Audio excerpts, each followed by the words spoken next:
So let us see one question, which is, now I'll be doing all the frequently asked questions in ELECAM diagram. So you'll be finding the same old examples everywhere, but I felt these are very relevant for your board exam. So I picked up a few examples and let us solve all those questions.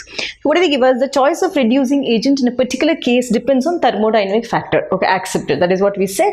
Every time whenever we are speaking about a reducing agent, I have to speak in terms of Gibbs free energy at equilibrium, right? So they've asked me to explain with an example. Please learn one example perfectly so that you can use whenever such question is asked for you.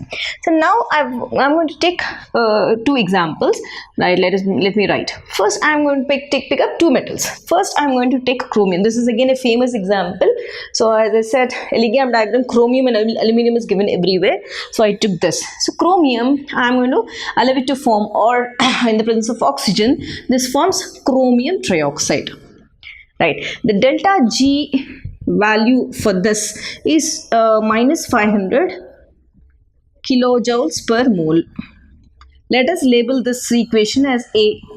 Let us balance. This is 2. Now oxygen is 3. So if I multiply by 3 by 2, just see 2 and 2 gets cancelled. Left over is fractional balancing. So simple. When I cancel this and this gets cancelled, left over is 3 oxygens. So 3 oxygens. The same thing. Now I'm going to take aluminium. I'm going to supply oxygen to this. This is again getting converted to metal oxide, Al2O3. Now delta G value for this is minus 900 kilojoules per mole. Now again the same thing, aluminium is 2, I'm balancing with 2. Oxygen is 3, I have to take 3 by 2. 2 and 2 gets cancelled. Fractional balancing, I'm left over with 3 moles of oxygen. Done. So now this, let me take this as B.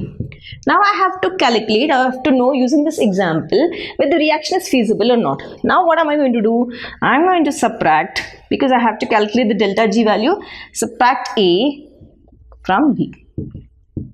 So I'm going to subtract this whole equation from B. What do I get when I subtract? I'm going to get reactants on this side. Just subtract Cr2O3 plus 2 Al. Correct? Gives me Al2O3 plus 2Cr. Simple. That is what we have got. This minus this. When you do, you will get this equation. So when I subtract this value and this value, how much do I get? I'm going to get delta G value is equal to minus 400 kilojoules per mole. Now see, what value did I get? I have got a negative Gibbs free energy value. So when I get negative value, automatically I can say the reaction is feasible. Yes, you have to get negative value to tell whether the reaction is feasible. So what you write? Delta G is negative, hence reaction is feasible. Okay, now when reaction is feasible, you said fine, but what is important here, which one can I use for reducing agent? Now see, I can, if I see the answer, if I see the value of this, which is more negative for you, your aluminium. Correct? Seeing this value directly, if I see also, I can say this is more negative. So I can use aluminium to reduce chromium trioxide into chromium. Understand? Same, see here, I've got this.